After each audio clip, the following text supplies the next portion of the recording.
جو life style ماڈیفیکیشنز ہیں, اور اس پہ دیکھیں بیسکس ایوری بڈی نوز کہ کیا کرنا ہے. میں آپ کو موٹے موٹے پوائنٹس بتا دوں کہ اگر آپ کی فیملی میں ڈائبٹیز ہے یا ایون پری میچور کورونری ڈیزیز ہے تو آپ اپنا بی ایم آئی جو ہے 25 یا اس سے کم رکھیں.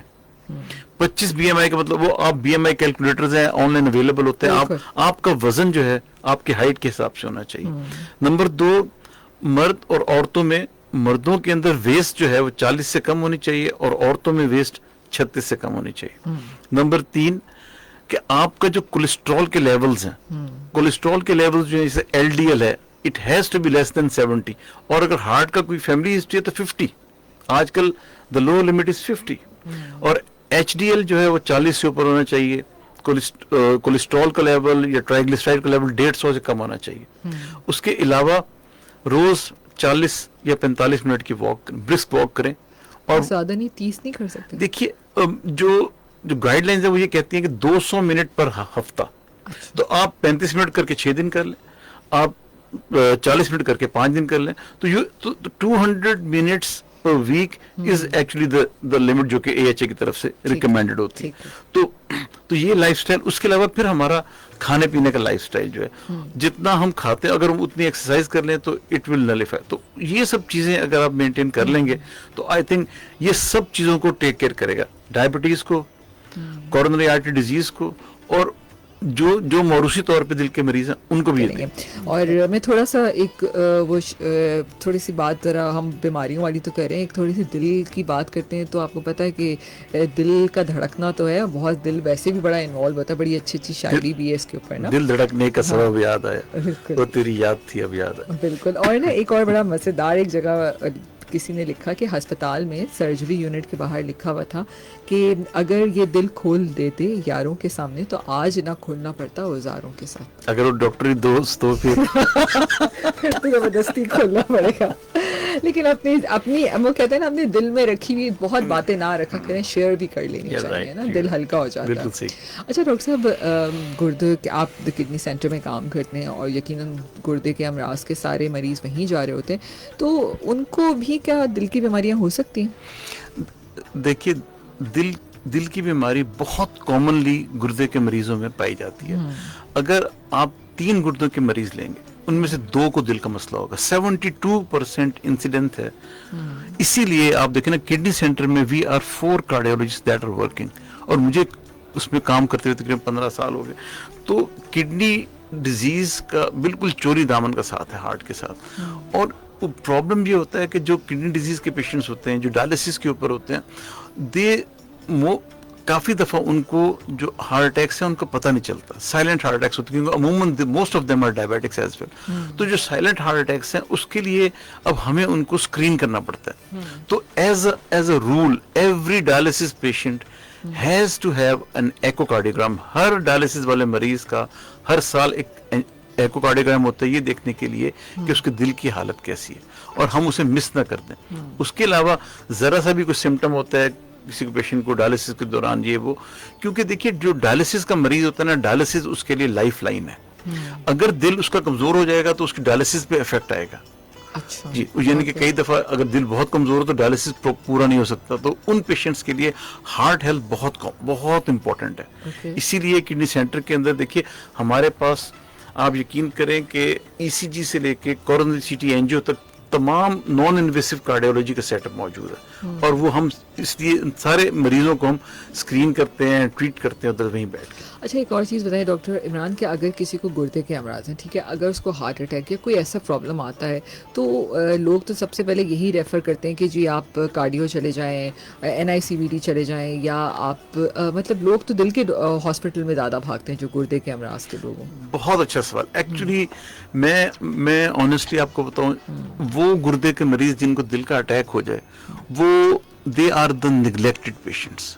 ان کو بہت سارے ہسپتال ٹریٹمنٹ کے لیے انڈکٹ نہیں کرتے انفارچونیٹلی. اس کی وجہ کیا ہے کہ اب جیسے کڈنی سینٹر ہے, ہم ایک پورا ڈیڈیکیٹڈ ہارٹ کا کوشش کریں, مگر ہم پورا ہمارے پاس کیتھ لیب وغیرہ نہیں. اسی طرح ایس آئی یو ٹی ہے, وہ سب سے بڑا ہاسپٹل ہے, اس میں بھی کیتھ لیب ایڈلٹس کے لیے نہیں ہے. تو اگر کوئی ہارٹ اٹیک کے ساتھ مریض آتا ہے کڈنی سینٹر میں یا ایس آئی یو ٹی کے اندر, وہ ان کو ریفر کر دیتے ہیں NICBD کارڈیو یا کہیں بھی. تو جب وہ وہاں پہنچتے ہیں تو وہ چونکہ hospitals they are dedicated for heart, تو وہ ان کو واپس ریورٹ بیک کر دیتے ہیں کڈنی سینٹر یا SIOT. اور اس کے بعد پھر کیا ہوتا ہے, وہ مریض اس طرح پنگ پونگ بن جاتا ہے and they end up in Jinnah hospital. وہ جب دونوں ٹریٹنگ, تو یہ patients they are the most neglected patients, اور کئی دفعہ یہ دے لوز دیئر مائیکارڈیم, ان کے دل کے پٹھے کمزور ہو جاتے ہیں اسی چکر کے اندر. کئیوں کو ہارٹ اٹیک ہوا ہوتا ہے. ایک تو دیکھیے کہ جو بندہ ڈائلسس کے اوپر ہے اس کے فائنینشیل پرابلمس ہوں گے, ہر ہفتے اس بیچارے نے 3 ڈائلسس کرانی ہے, 2. اس کے علاوہ پھر آنا جانا لے جانا, لوگ بہت کم خیال رکھتے ہیں اپنے, جو غریب تو بیچارہ رول جاتا ہے. اگر اس کو on top of that heart disease بھی ہو تو اس کا کوئی جگہ نہیں ہے جانے کی. دیٹ از اے تھنگ جو کہ بڑی امپورٹنٹ ہے. کچھ ہاسپٹلز ہیں جہاں سارے علاج ہوتے ہیں, جیسے آغا خان ہے, لیاقت نیشنل ہے, NMC ہے, but most of them are like private hospitals. ٹھیک ہے, اس میں سرکاری ہاسپٹل میں جب پھر جگہ نہیں ہوتی, سول میں اب چلے جائیں تو وہ کڈنی کے پیشنٹ جن کو ہارٹ کا ڈیزیز ہے وہ بہت بیچارے they are in problem honestly. So true, بالکل آپ صحیح کہہ رہے ہیں. یعنی اگر لوگ سن رہے ہیں تو واقعی میں آپ صحیح کہہ رہے ہیں, خود بھی سمجھ نہیں آتا کہ جب دل کا دورہ پڑا ہے تو سب سے پہلے ہم NICBD ہمارے ہی ذہن میں آتا ہے. اچھا, یہاں پر بھی کچھ فیس بک پہ بھی سوالات آ رہے ہیں جو ہم بریک میں ڈسکس کر رہے تھے.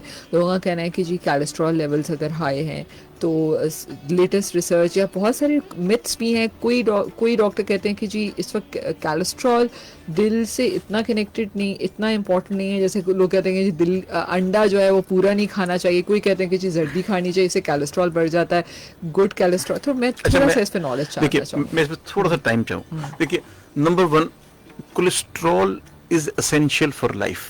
ہمارے جتنے بھی برین ہارمون, اس طرح کے کافی ہارمونز جو ہیں وہ کولیسٹرول سے بنتے ہیں. بغیر کولیسٹرول کی کوئی ڈائٹ نہیں ہوتی. ٹھیک ہے, ہمیں کولیسٹرول لینا ہوتا ہے پر اس کی مقدار کم رکھنی ہوتی ہے. دیکھیے, اب جو انڈے والی بات ہے, انڈے والی بات میں اینڈ میں کروں گا, پہلے میں آپ کو کولیسٹرول لیولز کا بتا دوں. LDL کولیسٹرول سب سے نٹوریس کولیسٹرول ہوتا ہے جو کہ رسپانسبل ہے ہارٹ ڈیزیز کے لیے. اس کی جو لیول, جب میں نے ٹریننگ سٹارٹ کی تھی 2003 میں, آج سے 22 سال پہلے آغا خان کے اندر, تو وی یوز ٹو سے کہ 100 آپٹیمل لیول. امریکن ہارٹ ایسوسی ایشن نے کہا جی اس کا لیول 100 ہونا چاہیے. پھر اوور دا ایئرس انہوں نے دیکھا کہ نہیں یہ زیادہ ہے, اس میں بھی پرابلمز آ رہی ہیں, تو انہوں نے اسی لمٹ کو کم کر کے 70 پہ لے آئے. اور آپ یقین کریں کہ اب وہ لمٹ جو ہے وہ 50 پہ آ گئی ہے. تو ابھی وہ لوگ جن کو کورونری ڈیزیز ہے یا ان کے خاندان میں کورونری ڈیزیز ہے, ان کے لیے ہم کہتے ہیں کہ آپ کا LDL کا لیول 50 ہونا چاہیے. And this is the latest from the European society of cardiology guide lines ہے. تو آپ یہ دیکھیے کہ اگر کولیسٹرول اتنا امپورٹنٹ نہ ہوتا تو ہم 100 سے لے کے 50 تک کیوں پہنچتے. اور دیکھیے, اس وقت تقریباً 70-80 سال ہو گئے اس دوائی کو مارکیٹ میں آئے ہوئے, اسٹیٹنس کو ہم جو یوز کرتے ہیں کولیسٹرول کم کرنے کے لیے, اور ایوری بڈی از ٹیکنگ اسٹیٹن. اور ہم نے اس کے فوائد دیکھے over the years. Incidence of the coronary artery disease, heart attack incidences کم ہوئے. اور آپ دیکھیں جو بھی اچھا انسٹیٹیوٹ ہے ہارٹ ڈیزیز کا, چاہے وہ طبا ہو, چاہے NSCBD ہو, کوئی بھی اب انسٹیٹیوٹ لے لیں, آغا خان ہو, انڈس ہو, یہ کڈنی سینٹر میں فوکس از آن کولیسٹرول, اور دوائی ضرور دی جاتی ہے. کوئی جو ریکگنائز کارڈیولوجسٹ ہو, اب یہ پاپولیشن کے اندر جنرل بات ہے کہ جی لینا چاہیے کولیسٹرول کے نہیں. اب انڈوں کا جہاں تک معاملہ ہے, آئل ہو گیا, ڈفرینٹ لوگ کہتے ہیں نا, یہاں پہ سوال ہے کوکنگ آئل کی وجہ سے بھی. دیکھیے آئل کا میں بتاتا ہوں, پہلے انڈے پہ بات کرتے ہیں. انڈے کا یہ ہے کہ انڈا, اگر آپ کا کولیسٹرول بہت اچھا کنٹرول ہے تو آپ 1 ہفتے میں 2 زردی والے انڈے لے سکتے ہیں. ٹھیک ہے, روز نہیں. ٹھیک ہے, اس سے کیا ہوگا کہ جو کولیسٹرول میں یوگ میں, آپ بغیر زردی والا انڈا بے شک ڈیلی کھائیں, ڈزنٹ میٹر, بٹ جو زردی والا انڈا ہے وہ ہفتے میں 2. ٹھیک ہے. باقی آئل کی بات آئی, آئل کوئی بھی ویجیٹیبل آئل از فائن, چاہے وہ کینولا آئل ہو, چاہے وہ سن فلاور, جو بھی any vegetable oil is fine, اس کی کوانٹٹی کم ہونی چاہیے. This is the basic rule. اب باقی کوئی لوگ کہتے ہیں کہ ہم آلیو آئل لے لیں, olive oil is fine, but کوئی بھی ویجیٹیبل آئل ہو اٹس فائن, مگر اس کی کوانٹٹی کم ہونی چاہیے. صحیح ہے, اعتدال میں, جی بالکل, کم سے کم. بالکل آپ صحیح کہہ رہے ہیں. اور یہ جتنا بھی میں نے آپ کو کولیسٹرول کا ڈیٹا بتایا ہے, it can be confirmed from American heart association guidelines and from European society of cardiology guidelines, confirm کی جا سکتی. اچھا, اس کے ساتھ ساتھ ایک اور یہاں سوال ہے, پھر یہ کر کے بریک کی طرف جاتے ہیں. مطلب ایک ایج کے بعد بہت سارے لوگ اپنی میڈیسن میں خون پتلا کرنے والی ادویات کا استعمال کرتے ہیں. تو کیا ہمیں سرٹن ایج کے بعد جن کی فیملی میں ہے دل کی بیماری اس کو شامل کرنا چاہیے؟ دیکھیے اس میں سب سے امپورٹنٹ چیز یہ ہے کہ آپ کو رسک فیکٹرز کیا ہیں. اگر ایک بندہ جس کو نہ شوگر ہے نہ بلڈ پریشر ہے اور اس کی عمر 60 سال ہے اور کہتا ہے میں ایسپرین کی گولی لینا چاہتا ہوں, اس کے لیے وہ مناسب نہیں.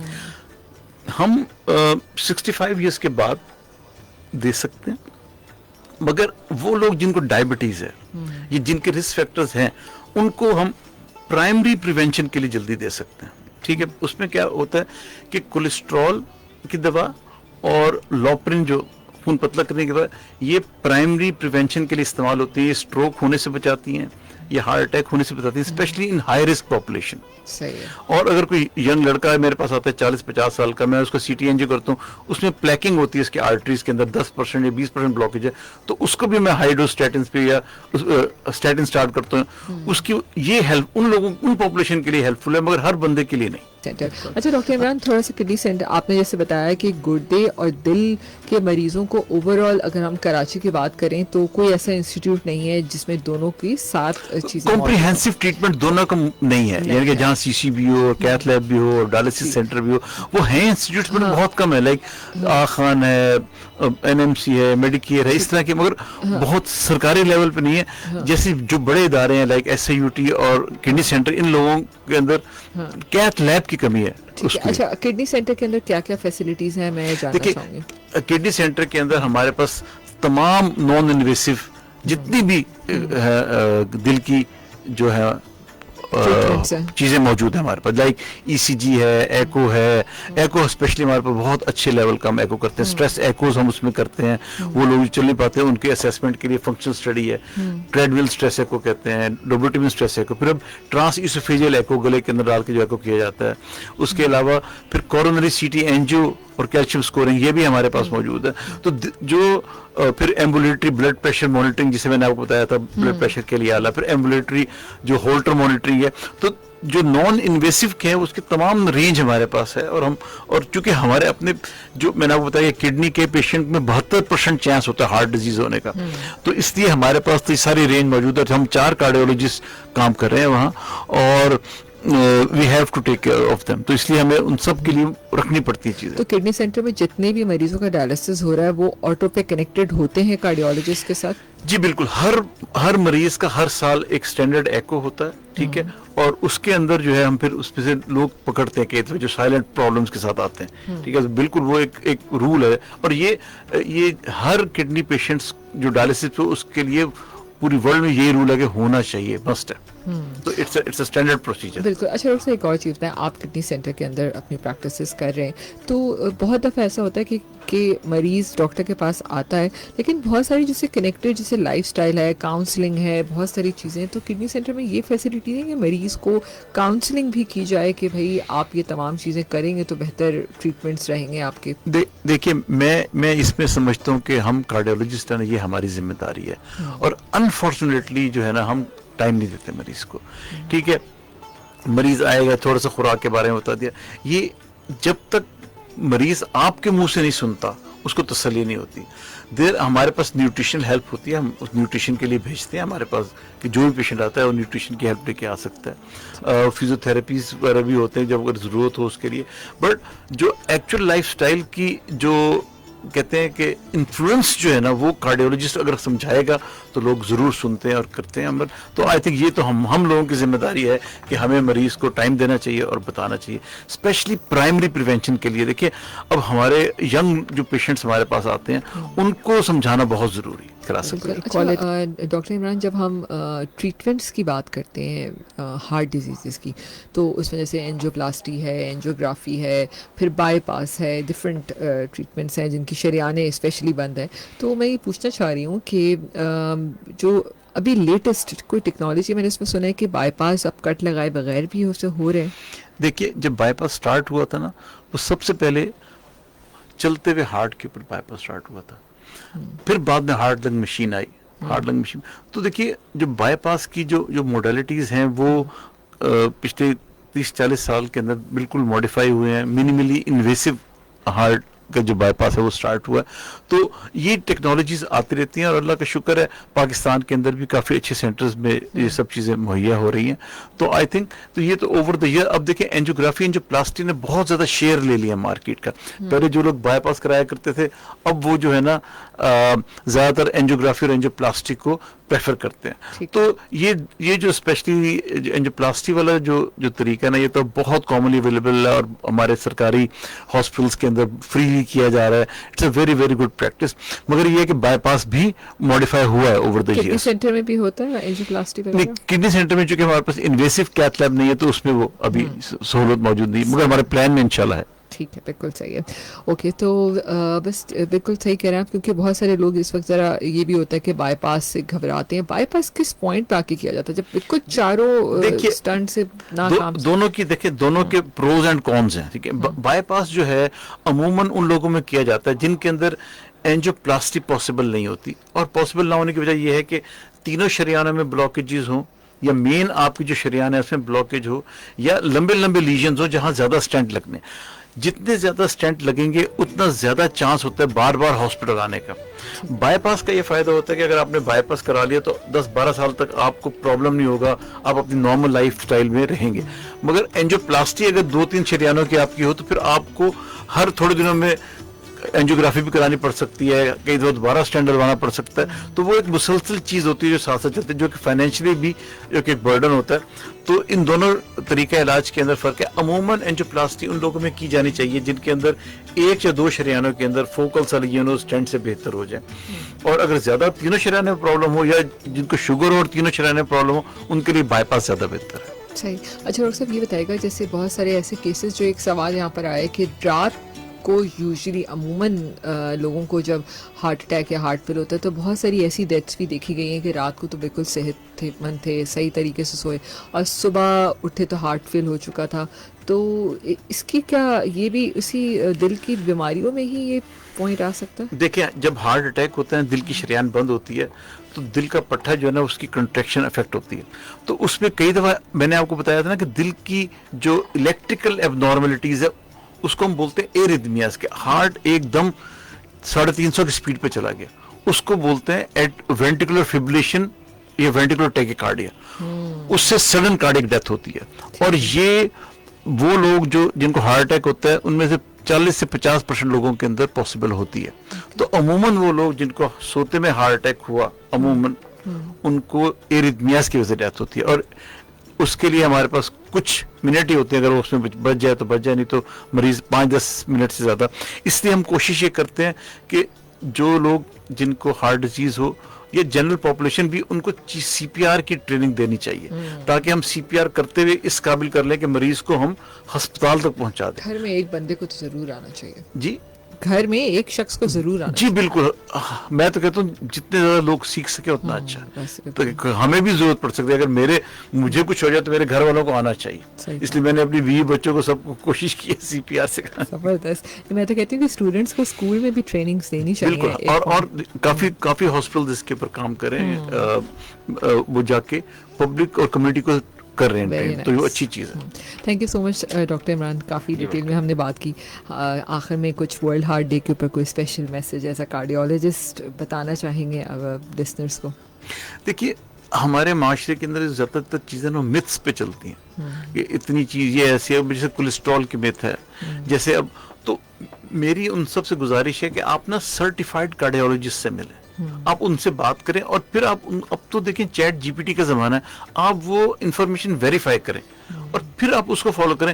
سنی سنائی باتوں کے اوپر جو ہے نا وہ عمل نہ کریں. بس یہ بالکل. Thank you so much doctor Imran, آپ ہمارے اسٹوڈیو میں آئے اور بہت یہ بڑی میرے لیے نئی بات تھی کہ گردے کے امراض کے جو مریض ہیں وہ ہارٹ سے بہت زیادہ 72% پیپل آر ایکچولی انوالوڈ. بالکل. تو پلیز اپنا بہت خیال رکھیے اور کڈنی سینٹر کا بھی بہت بہت شکریہ کہ اس ٹاپک پہ ہمیں بات کرنے کا موقع ملا. اور کڈنی سینٹر میں اس وقت وہ تمام صحت کی فیسلٹیز موجود ہیں. آپ گردے کے امراض سے ریلیٹڈ کوئی بھی چیز دکھانا چاہیں, بہترین نیورولوجسٹ کارڈیولوجسٹ سب وہاں موجود ہیں. اور آخر میں صرف میں بھی یہی کہوں گی کہ اپنی صحت کا خیال رکھیے اور ہر دن رکھیے. اپنے آپ کو اپنے مصروف ترین زندگی لگی ہے اپنے لیے تھوڑا سا وقت ضرور نکالیے, آدھا گھنٹہ نکال لیجیے, جیسے ڈاکٹر عمران نے بھی کہا کہ 200 منٹ ہم نے پورے ہفتے میں واک کرنی ہے, ڈیوائڈ کر لیجیے جیسے کر سکتے ہیں آپ. اپنے آپ کو اسٹریس مت دیجیے کہ ہاں ہم نے کرنی ہے, لیکن ڈیوائڈ کر کے کر لیجیے تاکہ آپ اس سے کو بھی مد نظر رکھیں. اگر آپ ایک دن میں 40 منٹ نہیں چل سکتے تو آپ 20 منٹ صبح 20 منٹ شام کر لیں. بالکل ایسے کریں, ڈیوائڈ کر لیں. بالکل آپ صحیح, کیونکہ بہت سارے لوگ کہتے ہیں ایک ساتھ نہیں چل سکتے, کوئی جگہ نہیں ہے ہمارے پاس. اچھا ایکسرسائزز بھی اس میں ڈفرینٹ گھر میں بھی کر سکتے ہیں, اگر سمجھیں واک کرنے نہیں, کوئی ٹریک نہیں ہے یا نہیں جا سکے تو. جی بالکل بالکل. ہاں کافی آپ کوئی ایک ایسی مشین رکھ لیں جو بہت زیادہ آپ کے گھٹنوں پہ اثر نہ ڈالے, یعنی کہ then you can walk simple. آپ ٹریڈ مل سے واک کر سکتے ہیں, برسک واکنگ اس پہ بھی کی جا سکتی ہے. پھر یا اگر آپ چل نہیں سکتے, آپ کو گھٹنے کا پرابلم ہے, تو آپ ہاتھ کی کوئی ایکسرسائز ہے, جیسے وہ پرانے زمانے میں وہ مکھا نکالا کرتے تھے, اس ٹائپ کی ایکسرسائز ہیں. ایون روئنگ ہے یا سوئمنگ ہے, یہ سب ایکسرسائز اڈیپٹ کر سکتے ہیں. بالکل. تھینک یو سو مچ, اپنا بہت خیال رکھیے گا, انشاءاللہ پھر ملتے ہیں. اللہ حافظ.